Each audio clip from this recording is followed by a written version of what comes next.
en épocas pasadas, ingresa hoy menos de 500 millones de euros. Es un resultado desastroso.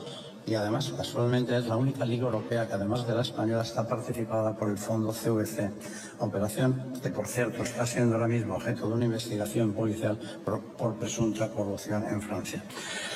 La Liga Española tampoco atraviesa una situación mejor. La última subasta de derechos arrojó resultados decepcionantes, peores que los del ciclo anterior, especialmente teniendo en cuenta la inflación. Sin ir más lejos, el Real Madrid ha ingresado en la pasada temporada por derechos audiovisuales prácticamente lo mismo que hace 10 años.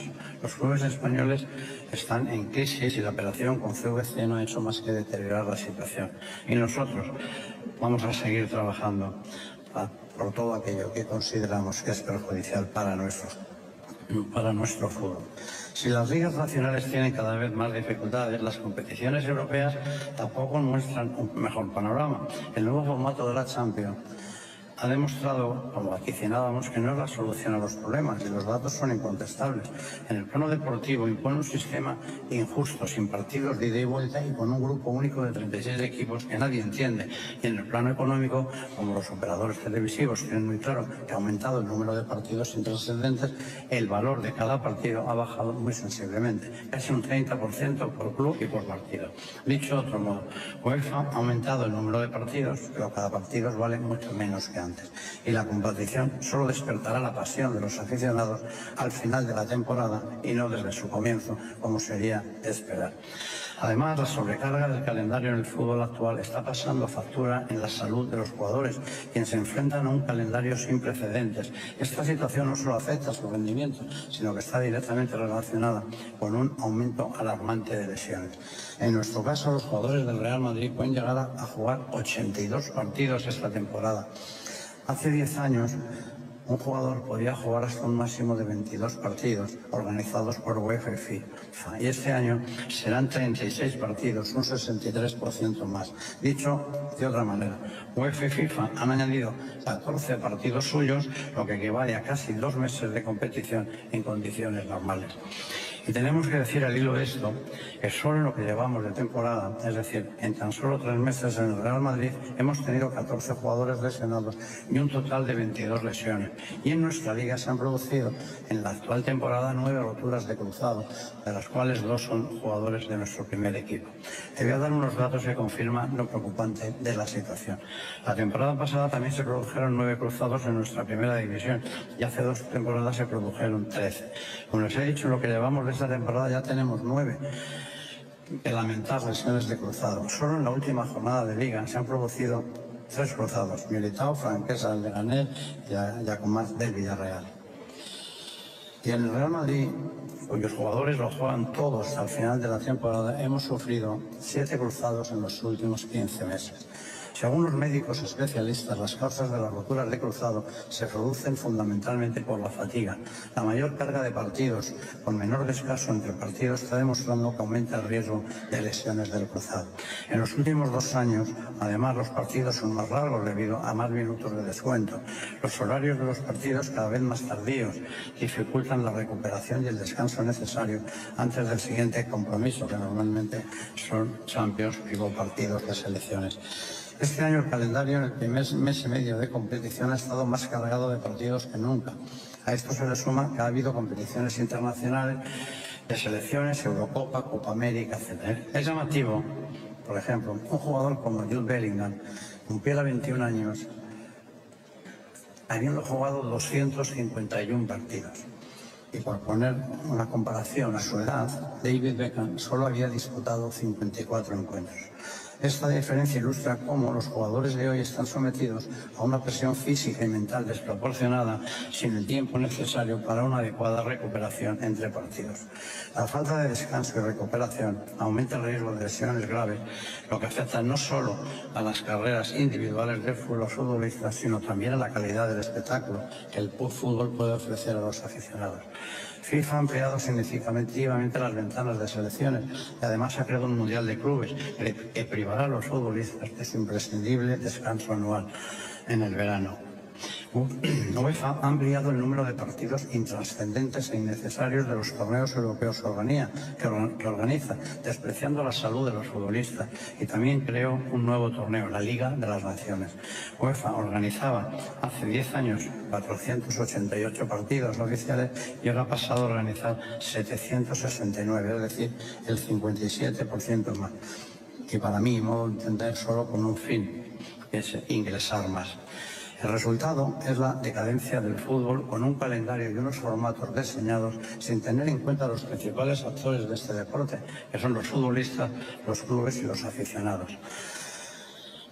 Para mí, la situación del fútbol actual es el reflejo de una gestión que ha perdido de vista lo más esencial, que es la satisfacción de los aficionados y la salud de los jugadores. En la búsqueda de ingresos a corto plazo, los gestores de UEFA y FIFA han olvidado que el deporte debe ser sostenible en términos de salud y de bienestar de sus protagonistas. Es imposible esperar una mejora real si se sigue sacrificando la salud de los jugadores y también faltando al respeto de los aficionados.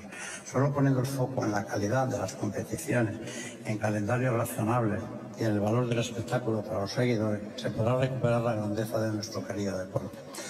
Al margen del calendario, que cada vez está más cargado, nadie se preocupa por ofrecer a los aficionados de todo el mundo el mejor espectáculo posible. Les daré algún dato que merece su reflexión. ¿Saben cuántas veces ha visitado un equipo inglés nuestra casa en partido oficial en toda nuestra historia? Pues incluyendo a todos los clubes ingleses, Liverpool, Manchester City, Manchester United, Chelsea, Arsenal, Tottenham, etc.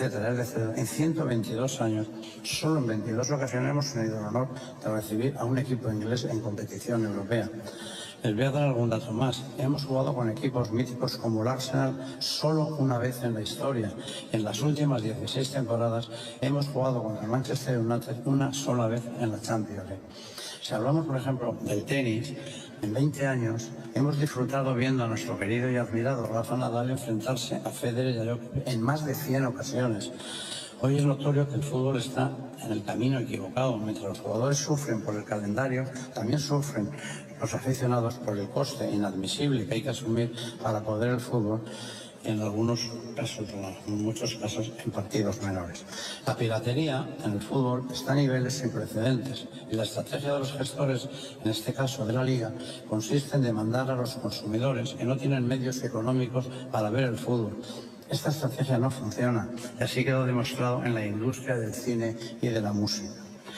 Igual que hice el año pasado, cuando les hablé de cómo un gigante como Kodak se arruinó por negar la realidad y no saber abrazar las nuevas tecnologías, hoy me tomaré un momento para contarles a los más jóvenes aquí presentes la historia de dos compañías, Blockbuster y Netflix, ejemplos de cómo la innovación y la adaptación a las necesidades del consumidor pueden cambiar todo en la industria. Hace unas décadas, para ver en casa películas de estreno, solo existía un método: ir al videoclub, ibas físicamente a la tienda, pagabas una cantidad relevante para alquilar una cinta de vídeo, veías la película en tu casa y la devolvías al día siguiente, o si no, pagando una penalización por cada día de retraso.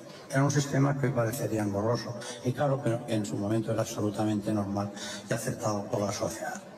Una compañía norteamericana llegó a tener una posición de liderazgo mundial en el sector de los videoclubs. Se llamaba Blockbuster. Disponía de franquicias de videoclubs por todo el mundo, con una cuota de mercado mundial del 25% y se valoró en su momento en 7.700 millones de euros. Pero en el año 2000, no hace mucho, cuando yo me presenté a las elecciones, la primera vez, por ejemplo, se le aproximaron unos visionarios de una compañía emergente llamada Netflix, una compañía también de videoclubes que prestaba servicios de alquiler de películas a domicilio. Los dueños de Netflix se ofrecieron a Blockbuster para venderles Netflix por 50 millones de euros.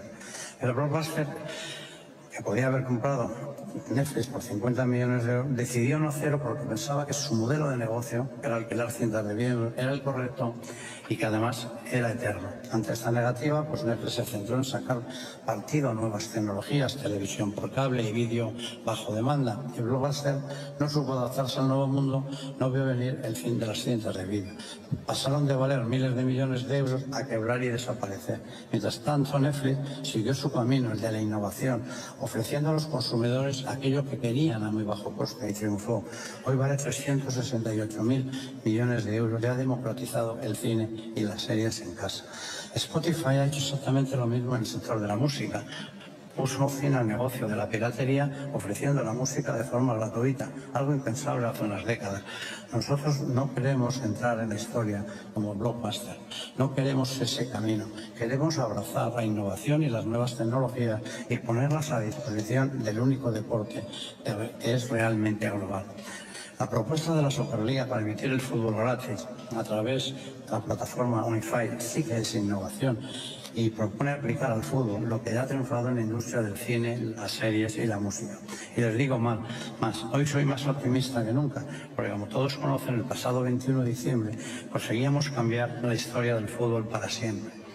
Les aseguro que ya nada será igual. Ese día la gran sala del Tribunal de Justicia de la Unión Europea, la más alta instancia judicial de toda Europa, dictó una resolución histórica que se estudiará en las universidades durante muchísimo tiempo. Puso fin de forma rotunda y para siempre a décadas del monopolio de UEFA sobre el fútbol europeo y restauró en el mundo del deporte los derechos y libertades más esenciales de la Unión Europea. Nunca dijimos que fuera fácil derribar un monopolio. Ha sido una tarea titánica. Las duras presiones, en forma muchas veces de insultos y amenazas, podrían haber derribado a cualquiera, pero no a nosotros. Hoy podemos decir con orgullo.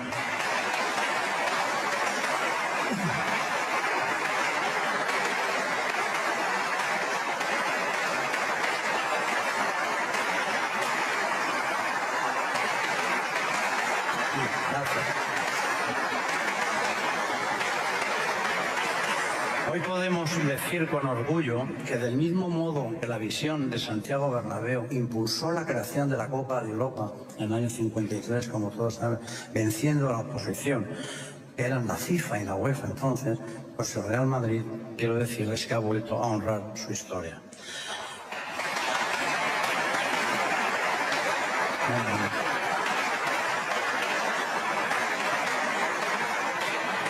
Podemos sentirnos muy orgullosos de ello, pero obviamente, y nos conocen perfectamente, no hemos dado esta batalla solo para celebrar una sentencia. Ahora toca ponerla en práctica. Tenemos una oportunidad única para construir un nuevo modelo de gobernanza y de competición que priorice tanto el bienestar de los jugadores como la pasión y la ilusión de los aficionados. Hay una oportunidad real de cambiar el rumbo, revitalizar el fútbol y devolverle su grandeza. Y cuanto antes lo hagamos, mejor. Hoy es notorio que FIFA, UEFA, las ligas nacionales y los jugadores y los clubes están enfrentados, incluso con demandas de los propios jugadores sobre la mesa. Este sistema no funciona y el momento es crítico. Ha llegado la hora de actuar. A22, la empresa promotora de la Superliga, está dialogando con todas las familias del fútbol europeo. Su intención es encontrar lo antes posible un equilibrio que permita satisfacer a todos los actores del fútbol, clubes, ligas, jugadores, aficionados y también a la UEFA y a la FIFA. El formato será 100% meritocrático y tendrá el objetivo de buscar soluciones a los graves problemas a los que se enfrenta el fútbol y lo hará en total respeto a la sentencia del Tribunal de Justicia de la Unión Europea. Reitero, estamos ante un momento histórico. La sentencia de la Superliga nos ha devuelto la libertad, como comprobará en el futuro.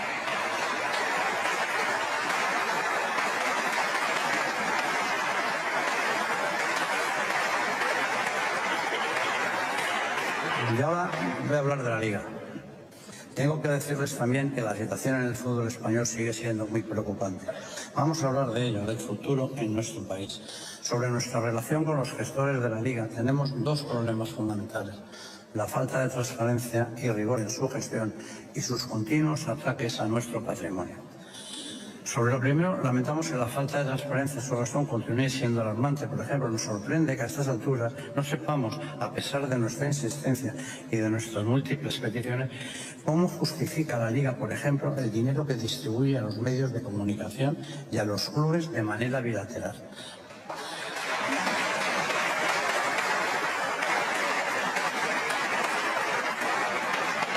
Respecto a los medios de comunicación, estamos hablando de millones de euros al año que no sabemos con qué criterios se distribuyen y por qué los tienen que distribuir a los medios de comunicación.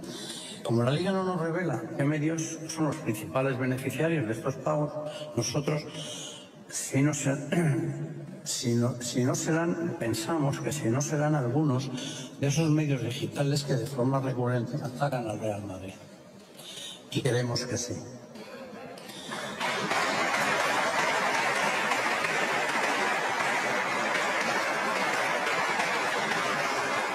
Hemos solicitado a la Liga que identifique los medios subvencionados, pero nunca nos han dado la aclaración ninguna, porque me imagino que si la Liga paga a algunos medios de comunicación, será con un fin que nos lo digan, ¿no? El presidente de la Liga, recientemente amonestado por su comportamiento por el Tribunal Administrativo del Deporte, se ha negado sistemáticamente a facilitarnos dicha información con la claridad necesaria para su adecuada valoración. Si nos preocupa la opacidad y discrecionalidad de la gestión de la Liga, aún más nos preocupan sus ataques a nuestro patrimonio económico. Porque cuando decimos que los socios del Real Madrid somos los dueños del club, no es verdad desde el punto de vista económico. Verán que nuestro patrimonio y nuestro dinero están siendo severamente amenazados.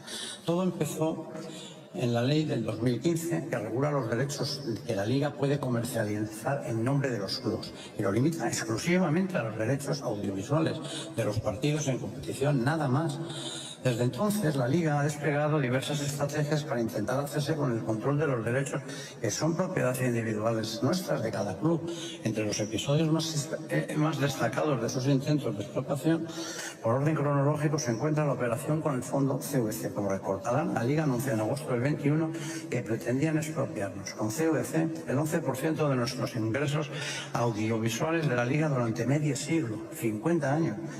Quisiéramos o no, prepararon toda esta operación a nuestras espaldas, pero al final los tres clubes que somos que no son sociedades anónimas, pero al final el Barcelona, el Athletic Club y el Real Madrid nos defendimos y la Liga tuvo que dar marcha atrás a este plan también ante el anuncio de acciones penales por parte del Real Madrid. Y el segundo tuvo lugar a finales del año 22. Los gestores de la Liga volvieron a la carga, esta vez con ocasión de la tramitación de la nueva ley del deporte. Entonces contrataron un lobby político que intentó introducir enmiendas a dicha ley al dictado de la Liga. ¿Y en qué consistían esas enmiendas? Aunque creo que ha hecho el señor Tebas un Twitter diciendo que no existen esas enmiendas. Pues sí existían esas enmiendas. Consistían en que la Liga nos expropiara nuestros derechos comerciales.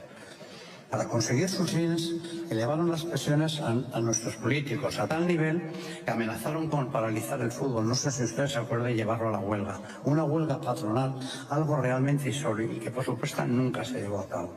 Una vez más, Barcelona, Athletic Club y Real Madrid reaccionamos unidos en este ataque. Esas enmiendas, lo que es lo mismo, esa agresión a nuestro patrimonio rotundamente rechazadas en el Parlamento, fueron gracias, tengo que decirlo, al consenso entre el Partido Socialista y el Partido Popular.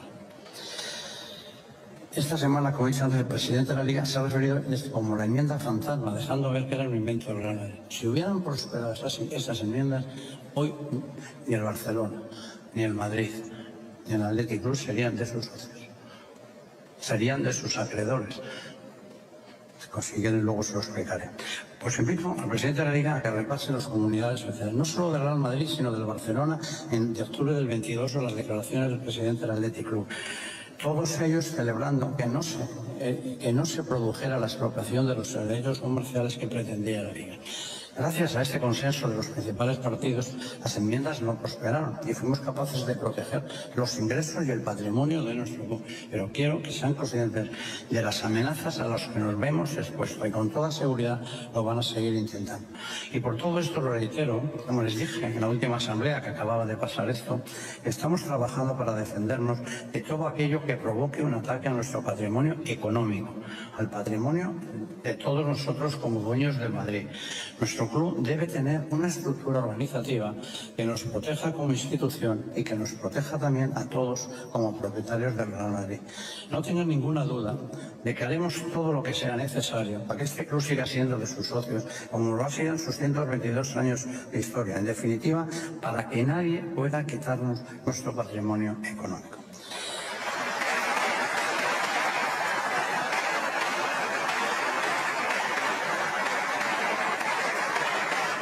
Para ello les confirmo que con tranquilidad vamos a traer a una asamblea de compromisarios una propuesta de reorganización societaria del club que con claridad asegure nuestro futuro, nos proteja de las amenazas que sufrimos y ante todo garantice que los socios seamos propietarios de verdad de nuestro club, propietarios reales de nuestro patrimonio económico y de pleno derecho.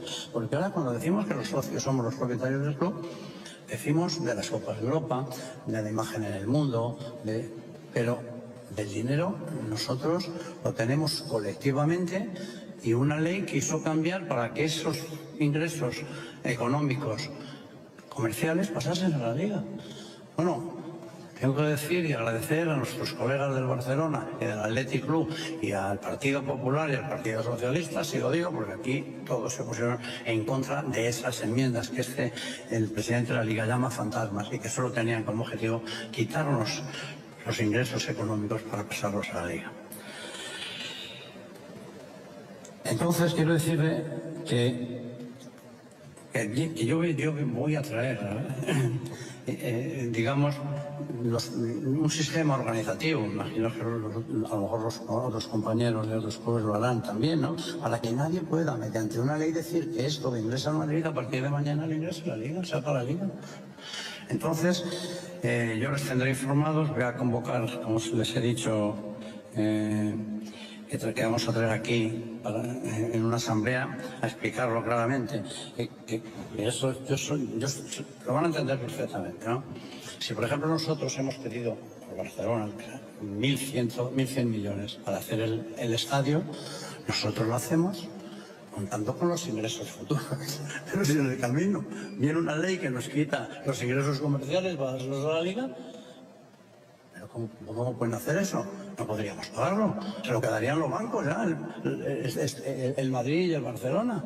Y esto es tan simple, es de entender como eso. Y yo me mataré para que los ingresos económicos del Real Madrid sean del Madrid, los del Barcelona sean del Barcelona y los del Athletic Club sean del Athletic Club. Que somos, entonces, que digamos...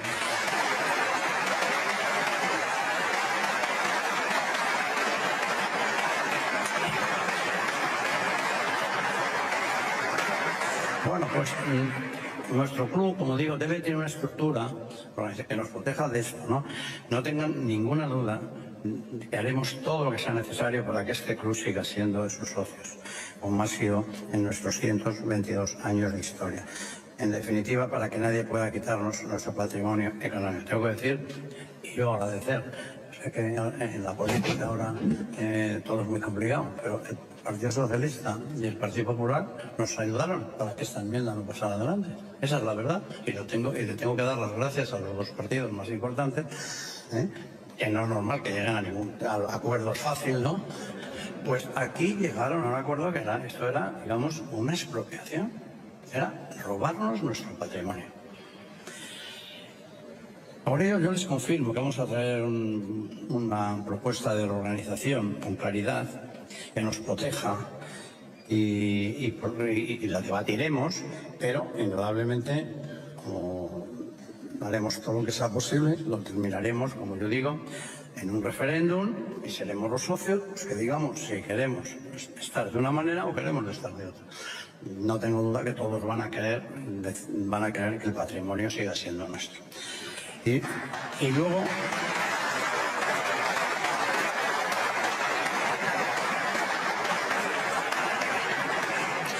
Y por último quiero hacer una mención al Balón de Oro. Miren, déjeme que yo les cuente lo que nosotros hemos interpretado. Era un evento esta temporada que por primera vez en la historia organizaba la UEFA, con los medios franceses, France Football y l'Equipe. En primer lugar, quiero dejar bien claro que Rodi es un grandísimo futbolista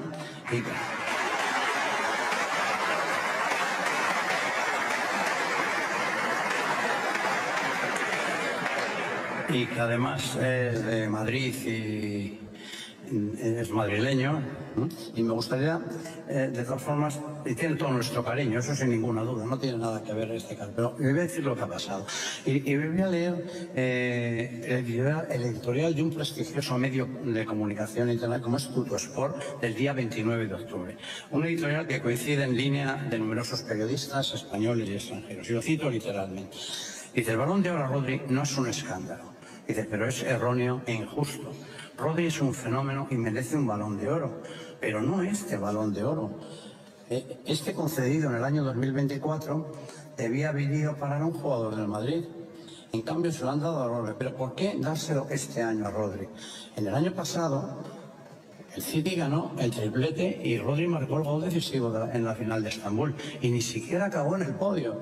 Este año compensaron a Rodri por lo que se merecía en el 23, pero un premio así no puede ser dar como compensación. Es injusto y devalúa el premio. Estas son las palabras del prestigioso periódico Tuttosport y que representa una línea, como yo digo, de opinión de muchos, ¿no? Así que desde aquí le vuelvo a decir a Rodri que tiene el cariño y el reconocimiento del Real Madrid, porque sin duda se merecía un Balón de Oro, pero no este año. Su Balón de Oro era el año pasado, cuando ganó el triplete y marcó el gol decisivo en la final de la Champions. Ahora bien, en mi opinión es evidente que este año el Balón de Oro debía de recaer en un jugador del Real Madrid. Se aplica.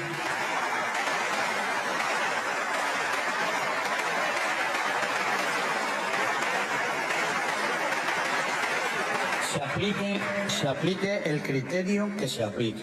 Ya fuera Vinicius, como el clamor de la afición mundial apuntaba, hasta la mayoría de los lectores del equipo, en una encuesta elaborada por el propio medio francés, daba como ganador a Vinicius con el 41% frente al 13,5% del segundo. Hasta ellos mismos hicieron una encuesta y daba lo que tenía que dar. O a nuestro capitán, Dani Carvajal, si se le diera una peja de...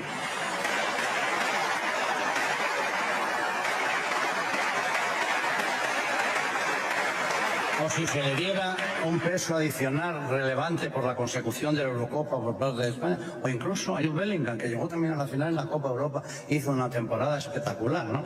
La verdad es que es muy difícil explicar que no lo ganara un jugador del Real Madrid. Pero lo cierto es que han ocurrido cosas que son sorprendentes y se las quiero contar. Por ejemplo, sorprende que el comunicado de UEFA, no olviden, por primera vez están copresidio los premios con el grupo Amurai, que son los propietarios de France Football y de Equipe. En el comunicado de UEFA, cuando entra por primera vez, señala expresamente que la entrada de la UEFA no tendría ningún impacto en el sistema de votación, que permanecía inalterado e independiente. Caray, para no tener ningún cambio se los voy a contar yo. Eso decía el comunicado de UEFA y, sin embargo, han alterado el sistema de voto, aumentando el número de jugadores a los que tienes que votar, de 5 a 10. También han aumentado los puntos de que cada periodista puede dar a un solo jugador, de 6 a 15, más del doble. Y también es sorprendente, tengo que decir, que siendo el fútbol el único deporte global que hay en el mundo, periodistas de países como la India, que representan a 1.500 millones de personas, no participen este año en la votación del Balón de Oro. Y que periodistas de países de menos de 1 millón de habitantes hayan entrado a participar por primera vez este año. Y que además no los conocen nadie. Y con estas reglas ha resultado que, por ejemplo, sin el impacto de los votos de los periodistas de solo 4 países, Namibia, Uganda, Albania y Finlandia, Vinicius habría obtenido el Balón de Oro.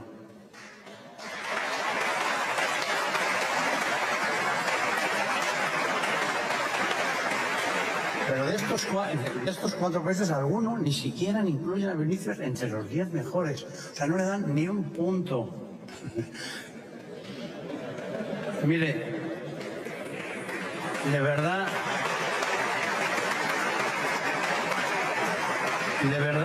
que alguien puede entender que haya periodistas que consideren que Vinicius no sea uno de los mejores del mundo, no le den ni un solo voto. Mire, por lo menos de esos 4 países que le he el periodista finlandés ha dimitido, reconociendo su error a la hora de votar, y ha dicho que no formará nunca más parte del jurado del Balón de Oro. Pues mire, se lo agradezco, por lo menos lo reconoce. Habría que preguntarle a los organizadores del Balón de Oro cuáles son los criterios por los que se elige a los periodistas que nadie conoce, que son ciento o no sé, pocos. Nadie los conoce, ¿no? Pero es evidente que pueden hacer lo que quieran sin tener ningún coste. Yo creo primero le preguntaría a France Football y al equipo que creó con el Madrid la Copa de Europa en los años 50, como le he dicho, frente a la oposición de la UEFA, si tiene mucho sentido asociarse ahora con la UEFA en este momento tan especial en el que los clubes europeos estamos luchando por nuestra libertad y supervivencia, en el que los tribunales de la Unión han sentenciado que la UEFA viene ejerciendo un abuso de monopolio. Es el momento de juntarse para, por primera vez en la historia, para decidir quién es el... Mire, creo que el Balón de Oro tiene que ser organizado de manera independiente y los votos para este premio deben de estar en manos de personas de reconocido prestigio, no sé, los seleccionadores, alguien conocidos, porque que todo el mundo entienda que con su voto se juegan también su reputación. Pero no sabemos que nos han votado y de unos países que no los conocemos. Bueno, por todas estas circunstancias,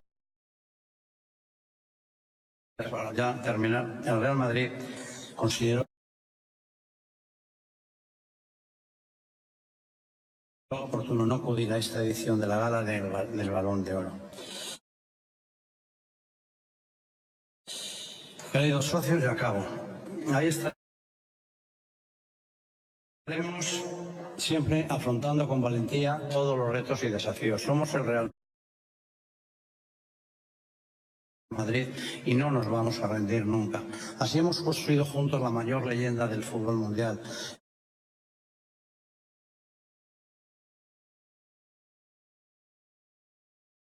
Este es el club más querido y admirado del mundo, con más de 600 millones de seguidores en las redes sociales. Nuestro escudo representa los valores que nos marcan el destino. Tenemos la responsabilidad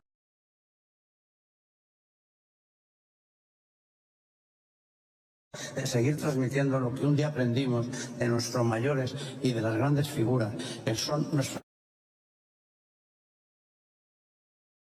referentes para seguir siendo líderes del fútbol y del deporte mundial. Recibimos el legado de Santiago Bernabéu, de Stéfano, de Puskás, de Copa, de Gento, de Amancio, de Pirri, de Santa María y tantas leyendas que engrandecieron la historia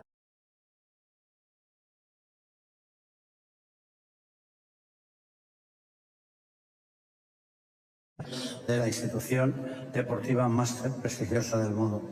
Os doy las gracias por vuestra lealtad y por todo lo que le dais a nuestro club, la unidad de nuestra fuerza para seguir soñando por una pasión que es un sentimiento universal. Es un orgullo ser del Real Madrid y para mí un orgullo ser su presidente. Muchas gracias.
y el proyecto de actividades para el ejercicio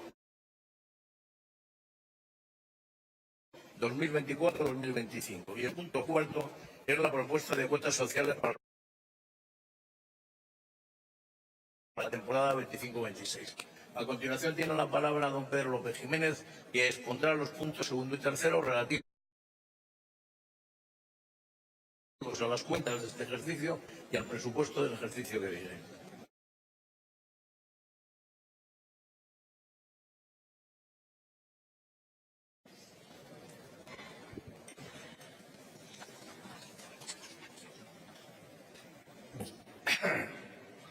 Buenos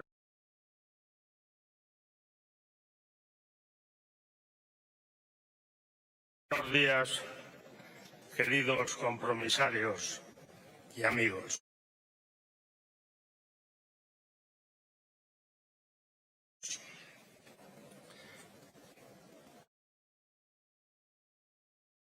Tengo que presentar la memoria, balance, cuenta de pérdidas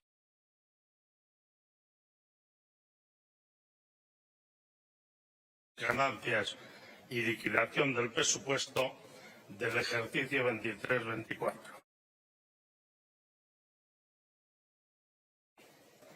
Y asimismo presentar la propuesta de presupuesto del ejercicio 24-25.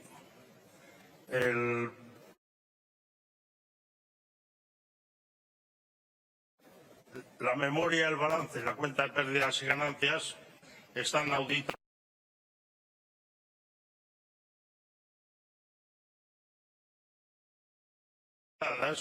y han sido ya presentadas a la Liga. El presupuesto 24-25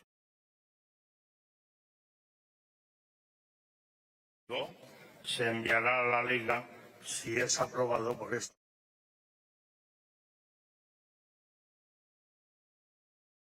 Asamblea. Se ha entregado la documentación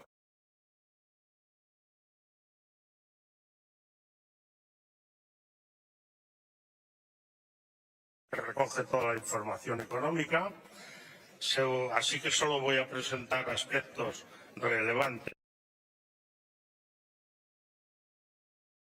y un resumen de la situación económica y patrimonial del Real Madrid.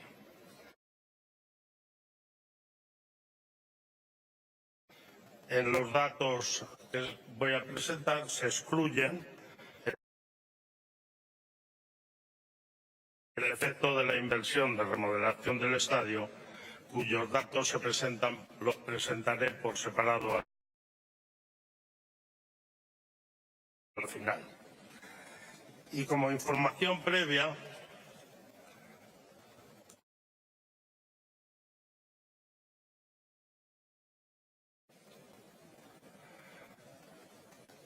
se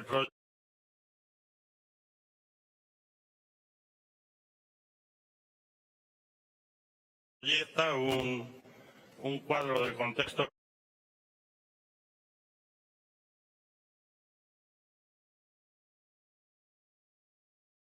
económico que evidentemente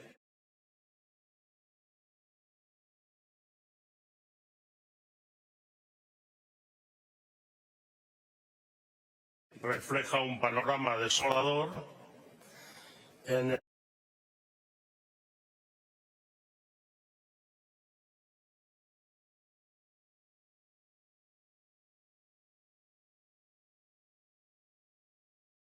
que los grandes clubes europeos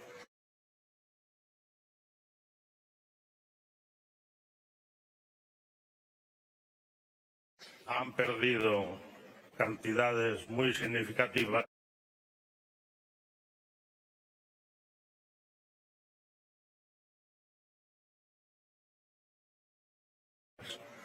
en el periodo que ha incluido la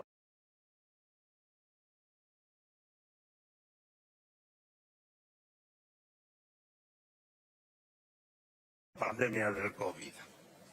Es especialmente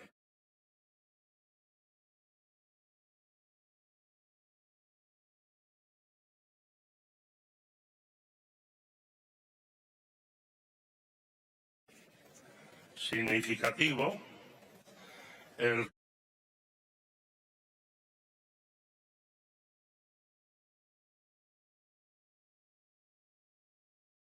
resultado del Barcelona, puesto que el contexto, el club más similar a nosotros entre estos grandes clubes europeos es el Barcelona. El Barcelona ha incluido en pérdidas agregadas de 176 millones de euros desde la temporada 19-20 a la 22-23, a pesar de que ha computado 1.074 millones de euros de resultados antes de impuestos por operaciones extraordinarias no recurrentes. Respecto al ejercicio que se presenta, 23-24, no hay datos o no hay muchos datos, pero parece que las pérdidas continúan de forma similar a la de los años anteriores. Si pasamos a los ingresos de explotación, se puede ver que desde el ejercicio 1999 hasta el 18-19, antes de empezar la pandemia, hubo un crecimiento medio del 10,3% y los ingresos pasaron de poco más de 100 millones a 760 millones.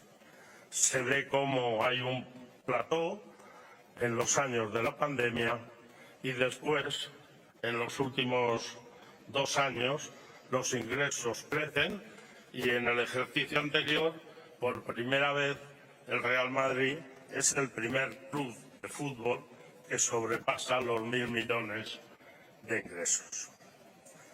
El estadio, a pesar de no haber completado las actuaciones constructivas relacionadas con los nuevos negocios en la obra de remodelación, ha habido una progresiva mayor disponibilidad y, por lo tanto, ha habido incrementos en los ingresos del estadio.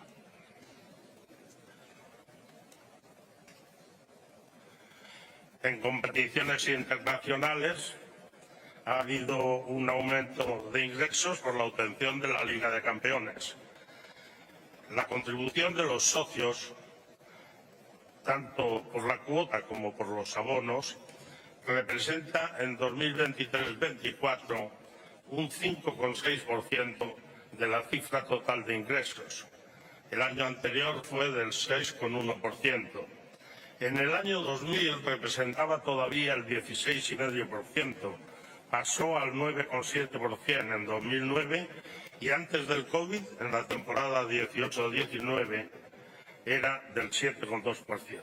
Repito que en la temporada pasada ha sido solo del 5,6%. Los ingresos de explotación, obviamente, han bajado al 9,6% en la proyección como consecuencia del periodo excepcional tanto del COVID como de la remodelación del estadio. La composición de los ingresos de explotación, salvada la situación de los años del COVID y de la construcción, que ha sido coyuntural, siguen correspondiendo en torno a un tercio del total por cada una de las 3 grandes áreas: estadio, televisión, competiciones y marketing. Si bien de manera paulatina el club está reduciendo el peso relativo de los ingresos de televisión, Liga y Liga de Campeones, mientras va aumentando el de marketing y también los ingresos del estadio a medida que va acabando la obra de remodelación. Tiene gracia porque decir que el club está reduciendo el peso relativo de las televisiones, realmente lo que quiere decir es que cada vez nos pagan o menos o lo mismo y no hay más remedio que incrementar los ingresos de las otras patas de la actividad para conseguir ir sobreviviendo. Los gastos de personal sobre los ingresos de explotación, como sabéis todos, marcan el nivel de eficiencia del club. En el pasado ejercicio han sido del 47%, 7 puntos menos que el año anterior, que eran el 54%, y están por debajo del nivel del 50% que se considera o se llama umbral de excelencia. El nivel de 70% fue establecido como límite aconsejable por la ECA hace unos años y parece que la UEFA en el próximo futuro quiere exigirlo como una obligación a cumplir. El resultado de explotación antes de amortizaciones, el EBITDA, y por supuesto en este caso, considerando la actividad de traspaso de jugadores como algo que ya es habitual, porque se hace para renovar la plantilla y para conseguir recursos. Si consideramos el EBITDA antes de enajenación, es decir, el excedente operativo entre ingresos y gastos de personal y de operaciones, en el ejercicio 23-24 se ha logrado un valor de 144 millones de euros. Una vez incluido el resultado de enajenación operaciones, que en el ejercicio pasado ha sido de 13 millones neto de ajustes, se obtiene un resultado de explotación antes de amortizaciones de 156 millones. Un valor similar al del ejercicio anterior, que fue de 158 millones, pero que contó con un resultado de enajenación de 73.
Son muy superiores al logrado en este ejercicio, de forma que es evidente la mayor dificultad de realizar operaciones de traspasos en cuantías significativas. Por una parte, el panorama desolador que hemos visto de los grandes clubes hace que esos traspasos importantes sean más difíciles, y por otra parte se está produciendo un efecto quizá lógico de que muchos jugadores esperan al fin del contrato para cambiar de club. En cualquier caso, la cifra promedio que he mencionado de 75 millones netos es una cifra impresionante, dada tanto la valoración de los jugadores como el hecho de estar facturando 1.000 millones. Yo creo que dentro de tantas cosas que hemos destacado, es necesario destacar también la actuación de la dirección deportiva.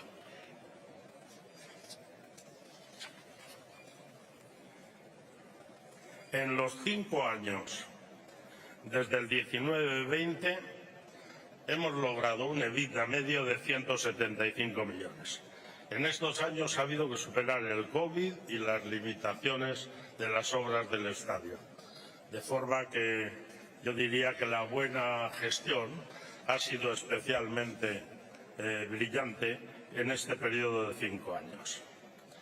La contribución del Madrid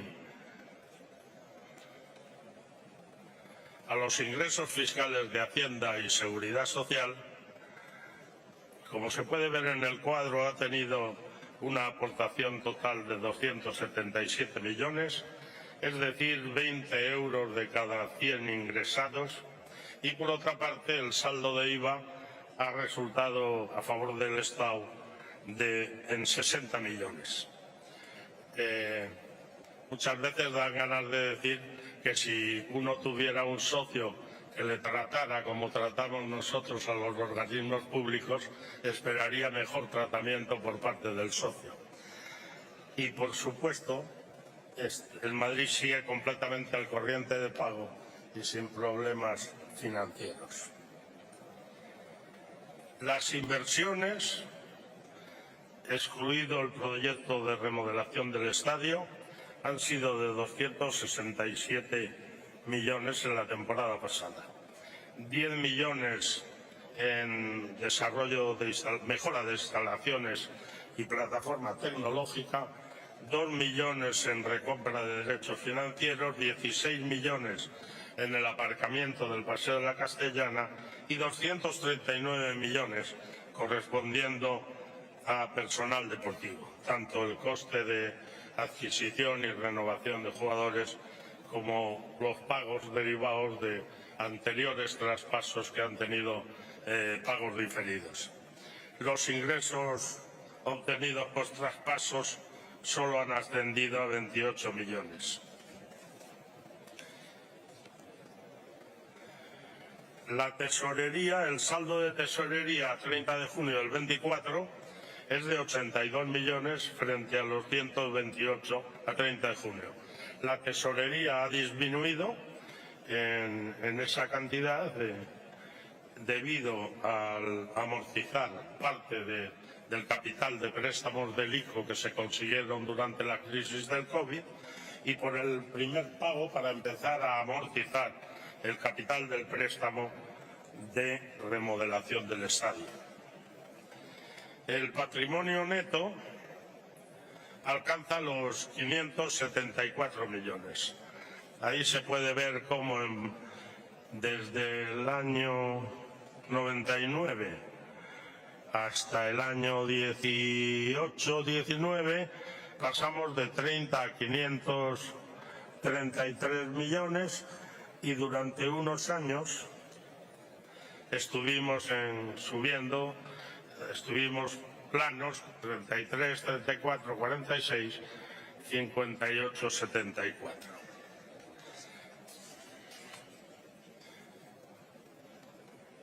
La deuda neta se ha situado en 8 millones y durante el ejercicio 23-24 ha aumentado en 55 con las inversiones netas de 267.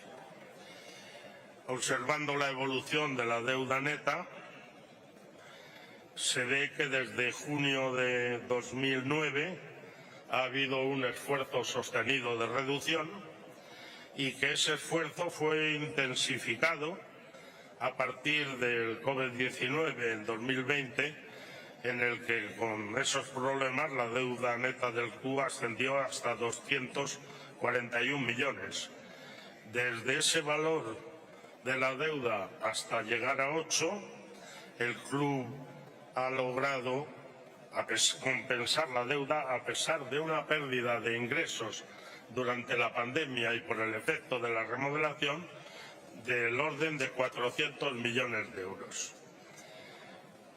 El ratio de la deuda neta respecto al patrimonio pues es cero, de manera que tenemos lógicamente la máxima calificación crediticia. El ratio de deuda neta respecto al patrimonio neto pues es cero, nuevamente cero.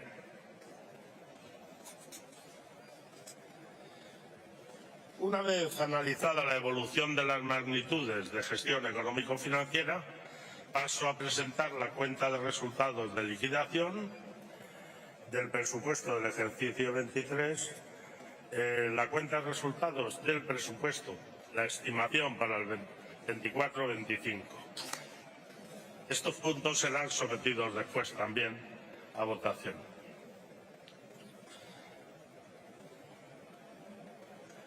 La liquidación del presupuesto, quiero hacer la observación de que la liquidación se refiere al decir club, estamos hablando del grupo formado por el Real Madrid y sus sociedades dependientes.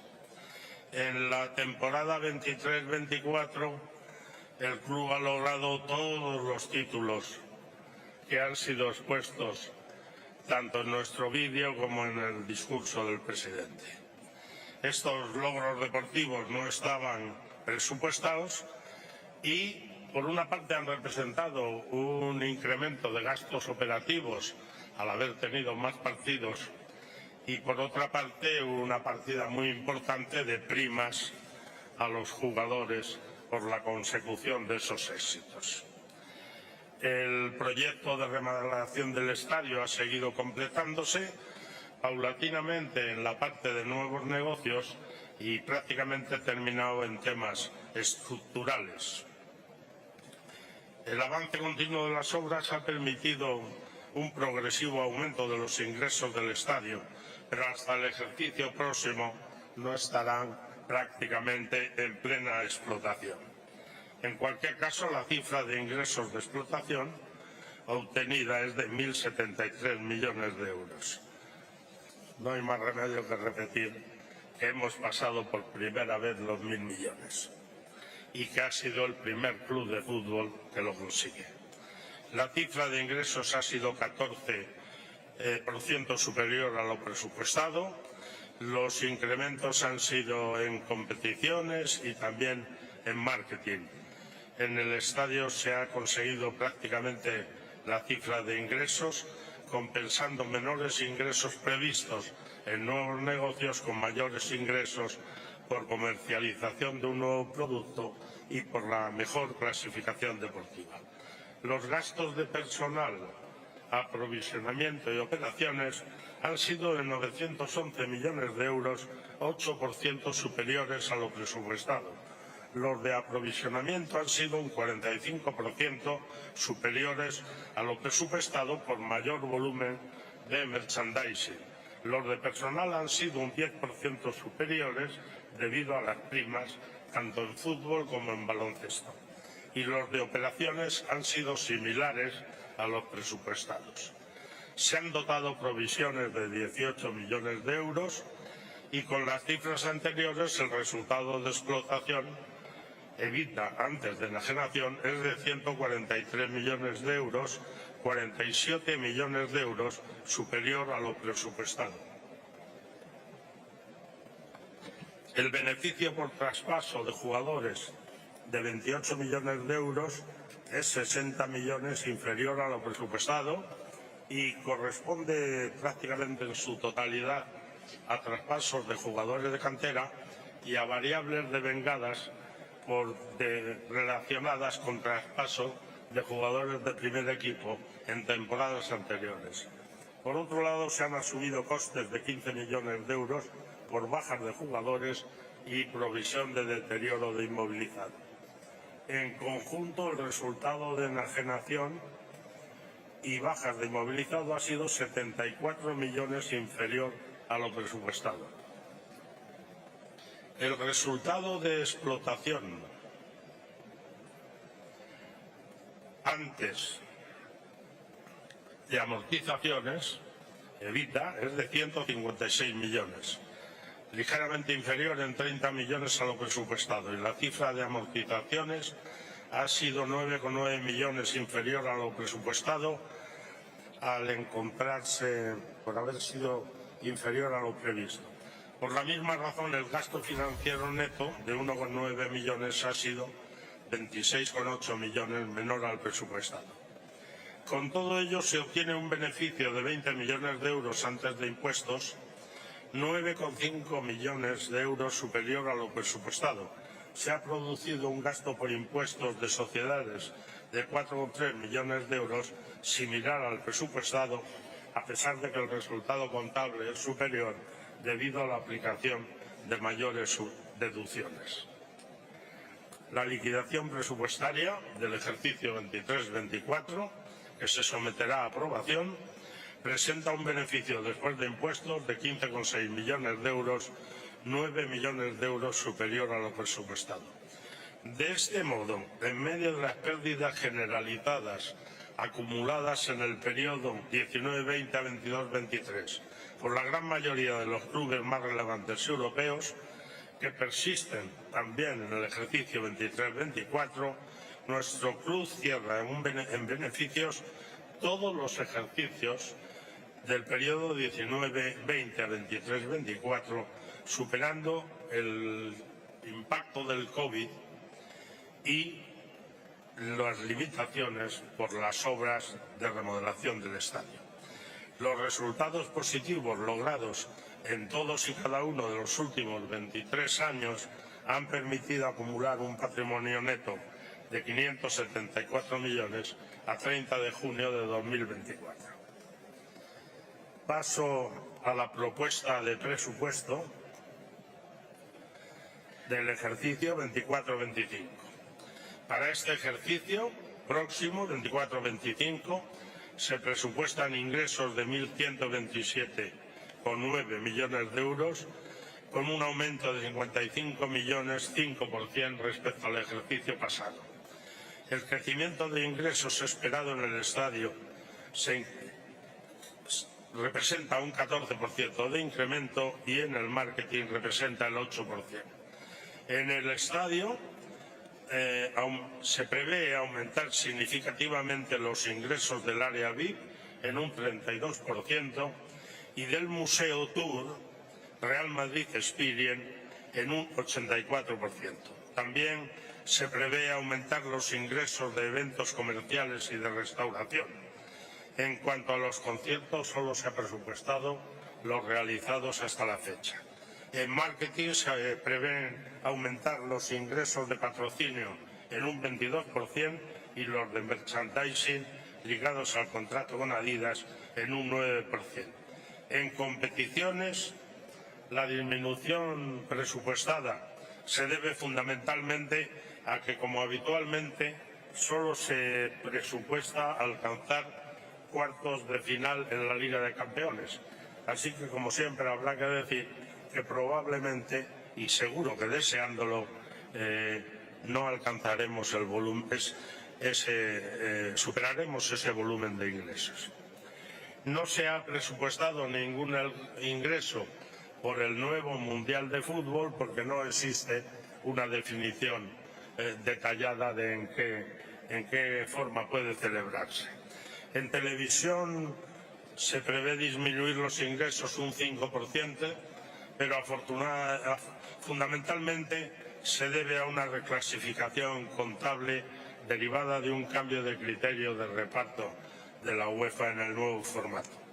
En cuanto a los ingresos de televisión por la Liga, y tras la disminución del ingreso en un 1,2% en el ejercicio pasado, la Liga ha comunicado una previsión de ingresos para el próximo ejercicio 24-25 que supone un aumento del 3,6% respecto al pasado. Los gastos de aprovisionamiento personal y operaciones se estiman en 907 millones de euros, 0,4% inferiores a los del ejercicio terminado. Los de aprovisionamiento disminuyen un 3%, los de personal disminuyen un 4%, debido fundamentalmente a no presupuestar los logros deportivos del ejercicio anterior. Sin embargo, antes de la consideración de premios, aumentan un 4% respecto al ejercicio anterior. Los gastos de operaciones se prevé que aumenten un 6% respecto al ejercicio pasado por aumento de actividad y por mayores gastos de operación en el nuevo estadio. La dotación a provisiones es de 4 millones, inferior a los 18 del ejercicio pasado. Con los datos anteriores se presupuesta un resultado de explotación antes de enajenación, EBITDA antes de enajenación, de 216 millones de euros, 72 millones, 50% superior al del ejercicio anterior. El presupuesto de beneficios de enajenación de 30 millones de euros es similar al del ejercicio anterior. El presupuesto 24-25 no contempla asumir costes por bajas. Con las anteriores estimaciones se presupuesta un resultado de explotación antes de amortizaciones de 246 millones, 90 millones de euros, 58% superior al del ejercicio anterior. El gasto de amortización presupuestado es de 34 millones de euros, superior en un 25% al del ejercicio anterior, por comenzar a amortizarse en este ejercicio la inversión de remodelación del estadio. En cuanto al gasto de amortización de jugadores, se prevé una ligera disminución respecto al ejercicio anterior.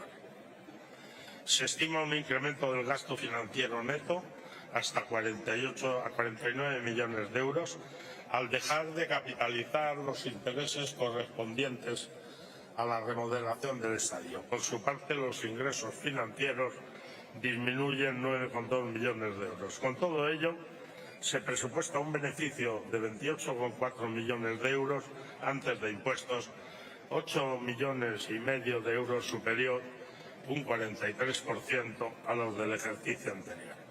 Se presupuesta un gasto de impuestos de 8,3 millones respecto a los 4,3 millones de la 23-24, tanto por el mayor resultado como por aplicar menos deducciones. Y por último, se proyecta un beneficio después de impuestos de 20 millones de euros, 4,5 superiores de euros, un 4,5 millones de euros, 29% más del ejercicio anterior. Y brevemente doy una pincelada del proyecto de remodelación del estadio. Tras la ampliación de las obras no incluidas en el proyecto, se ha continuado construyendo a lo largo del ejercicio, completando los trabajos relacionados con los componentes estructurales y avanzando en la ejecución de los relacionados con el desarrollo de futuros negocios. El importe de la inversión contabilizada en el ejercicio 23-24 ha sido de 270 millones, incluyendo los costes financieros capitalizados durante el periodo de construcción. La inversión acumulada hasta el 30 de junio del 24 asciende a 1.163 millones. En cuanto al préstamo, se ha realizado en el mes de noviembre de 2023 la disposición de los 370 millones de euros adicionales, con lo que está dispuesta la totalidad del importe del préstamo de 1.170 millones de euros. Asimismo, tras pagar durante los 3 ejercicios anteriores solo intereses, en este ejercicio 23-24 se ha iniciado con 15 millones el pago de la amortización del capital, con lo que el saldo del préstamo pendiente de pago a 30 de junio es de 1.155 millones. Quiero hacer notar respecto a eso que el comienzo de los pagos del préstamo no es exactamente igual al comienzo de la amortización de la inversión en la remodelación del estadio. Por eso en las cuentas marca alguna pequeña diferencia entre los dos procesos. Y para terminar, quiero contar una anécdota relacionada con lo que tanto en el vídeo como en la completa intervención del presidente ha sido recalcado. El pasado mes de agosto jugamos en Varsovia la final de la Supercopa de Europa. Y como es habitual en ese evento, el día antes del partido tuvimos la cena de gala, que realmente es la fiesta de la UEFA, en la que invitan a los clubes, y realmente el ambiente pues era ambiente futbolero y por otra parte en medio de la evidente tensión de la UEFA con nosotros. Como es habitual en esos actos, el representante del Atalanta y yo que estaba allí y no había podido asistir nuestro presidente a la final de la Supercopa, salimos al escenario de la gala y los presentadores nos hicieron unas cuantas preguntas. Y cuando me preguntaron a mí, la segunda de las preguntas fue que cómo se conseguía ganar 6 Champions League en 10 años. Y yo contesté que para ganar la Champions hay que tener una economía saneada, hay que ser un club bien organizado. Si el Madrid tiene una economía saneada y es un club bien organizado, pero también lo es el Bayern de Múnich y había ganado en estos 10 años una Champions. Por otra parte, además de la economía, hay que tener un gran entrenador. Yo dije que el Madrid tenía a Ancelotti, que es un gran entrenador, pero que el City tiene a Guardiola, que ha inventado el fútbol. Y que el City en estos 10 años había ganado una Champions. En tercer lugar, para ganar la Champions hay que tener grandes jugadores. Y el PSG en la temporada anterior y en estos años había tenido a Messi y a Neymar y no había ganado ninguna Champions. De forma que la única explicación lógica de por qué el Madrid había ganado 6 Champions en 10 años es porque tiene un presidente que se llama Florentino Pérez.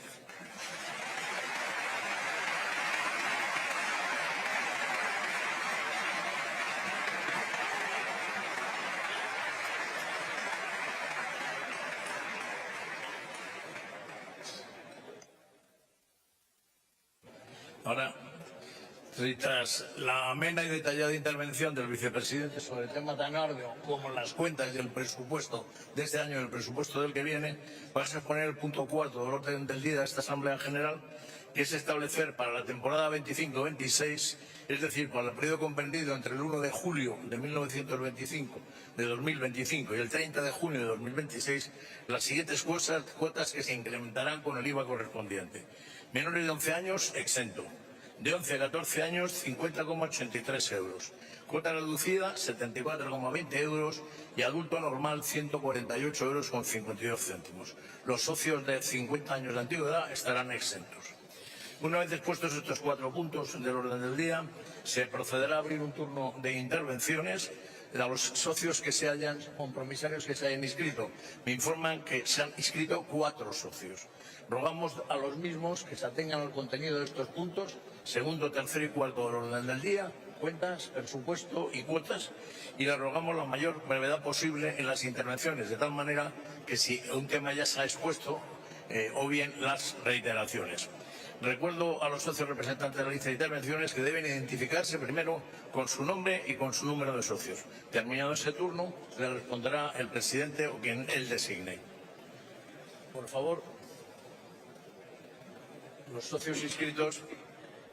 Interviene en primer lugar el socio 24.098, José Luis Mondejar Vico.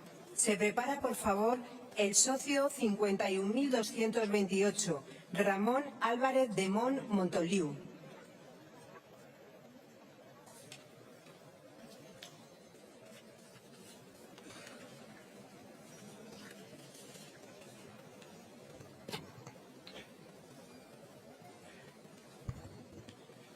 Buenos días, soy José Luis Mondejar Vico, socio 24.098. El pasado año, señor presidente, bordó su comparecencia aquí, pero este año la ha abordado con lentejuelas y encajes de bolillo. Así se habla claro y conciso, que se enteren quiénes somos.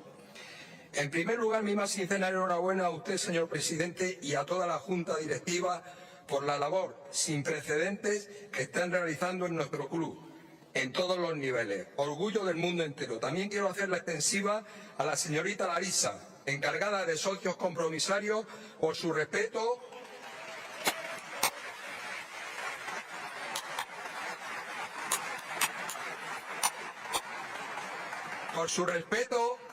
atención, amabilidad y compromiso. Voy a ser rapidísimo.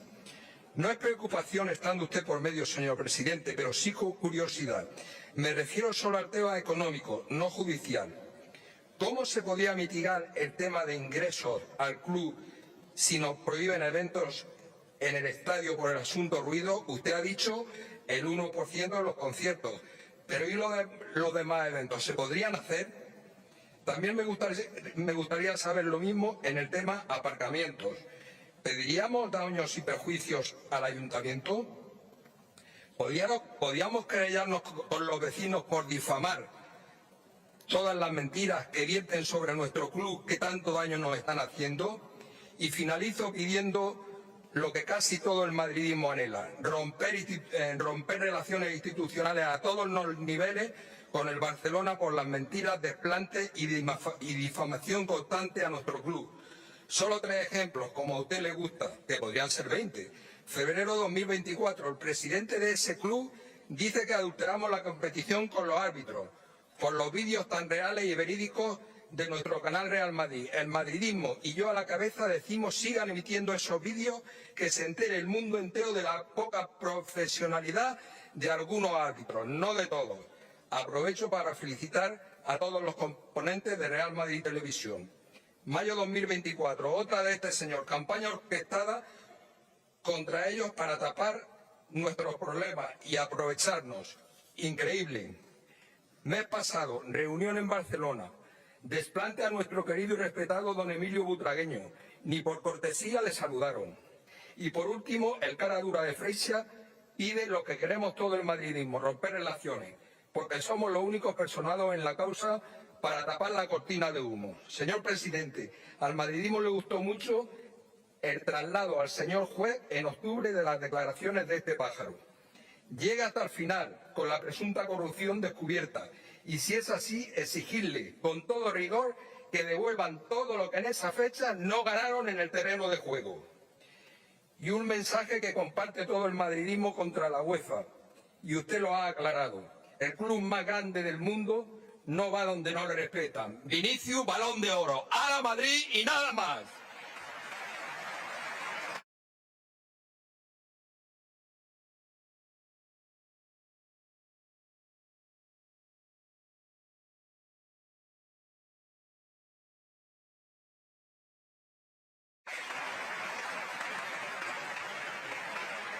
Interviene a continuación el